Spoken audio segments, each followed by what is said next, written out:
Good evening, everyone. My name is Simon Rizé Roybal, and today I'm going to be talking about one of the Level 1 Grand Challenges at UNM, which is the Suicide Prevention and Mental Health Grand Challenge. So this challenge is helmed by David Lardier, Stephanie McIver, Monique Rodriguez, and Veronica Salcido. So this whole challenge is about, the simple fact that we are trying to tackle and prevent suicide among all people, both young and old, and how it is a growing issue within our own community ever since the COVID-19 pandemic, where nationally and worldwide suicide rates have skyrocketed because of the feelings of isolation and just feeling alone and people not being able to reach out with each other since that fateful pandemic. So it's this whole entire level 1 project has just gotten off the ground, so there's not too much information on the website about it, but it is still in its level 1 stages, which if you've looked at the website from the UNM Grand Challenge Initiative, it shows that this stage needs to be at least 2 years long before they can garner more funding. So the goals of this Grand Challenge is to convene identified team members and stakeholders across the whole community so that these people, we've already realized the spot where they've gotten their people together. This team has been identified, and now they're still currently working on getting their funding and their stakeholders from within the community. They're engaging in capacity building and identify diverse stakeholders with varying areas of expertise from UNM campuses. So you don't want all your funding in your stakeholders to be from just one person and one group. You want at least diverse levels from it, and along with that, you want to come from people who also care about this issue and also have levels of expertise with this issue. Then they're going to develop and strengthen this Grand Challenge research group across the campus and the community. So this involves, doing their research and then along with promoting this challenge so that they can garner more funding so that more people are tracking it and understanding what they're doing and what's going on with it.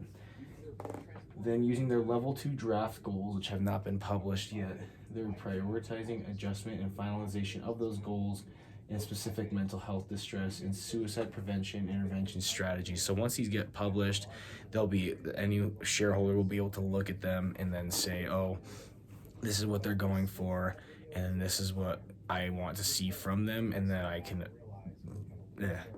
decide, oh yeah, I will invest in this. So it has a project that has enough research behind it to where something will happen and get done.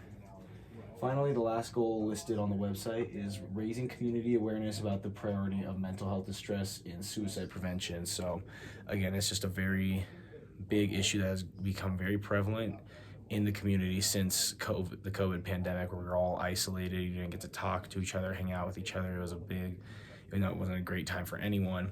And, with this challenge specifically, they're gonna probably post flyers at UNM about it, get some resources out there to people and kind of just advertise it so that people know that this is a growing issue that is being tackled at UNM currently. So why is this a problem? As stated, during the COVID-19 pandemic, there was a huge increase in suicide rates. I know myself, I felt very isolated as I was not only alone, I was in Army basic training, so was my wife, and she felt the exact same way. As we didn't get to see each other for maybe 9 months at that time, and we were both very alone and very sad, and both from mental health took a huge hit as we didn't get to talk with each other or people close to us very often. So the pandemic was a huge problem, and ever since then the rates have just skyrocketed as people are still struggling to recover from what happened in the pandemic. So how could they attack this problem? As the notes are still being published, there's just some basic outlines on what they can do. I mean, it's becoming a massive problem, not for all age groups.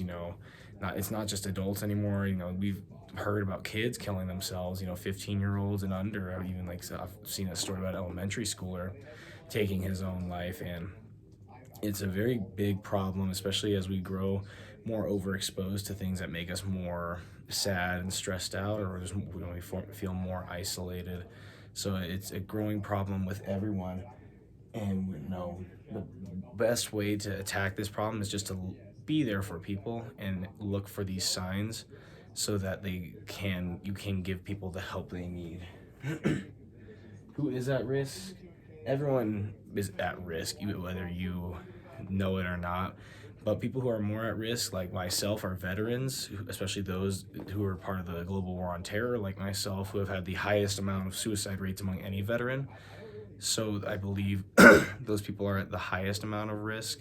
And if you are friends with people or you have people in your family like that, just please look after them and just identify the signs, whether they're isolating themselves, getting rid of possessions they own, or just not themselves. Just always never hurts to ask and reach out to someone. There are always resources to help. There is the National Suicide Prevention Hotline, where you just dial 988 on your phone. And New Mexico has their own crisis hotline, which I've listed as 1-855-NM crisis. But again, just try to reach out to people and let people know that you're there for them, because that's the most important thing that you can do for someone, and it will make a huge difference. I know myself, when my wife would always reach out to me as I was deployed in Iraq, when I was feeling really sad and wanted to really do something to hurt myself, her reaching out, and even my close buddies I was with, always made a huge difference. In conclusion, I believe that this is probably the most important level 1 team on this whole docket, and hopefully towards the end of this 2-year period where they need to garner all their funding, they can get the funding they need. As this is probably the most passionate thing I've seen that I'm passionate about, and I hope that you all can give it the attention it deserves so that it gets the funding it needs. Thank you very much. I hope you have a great day.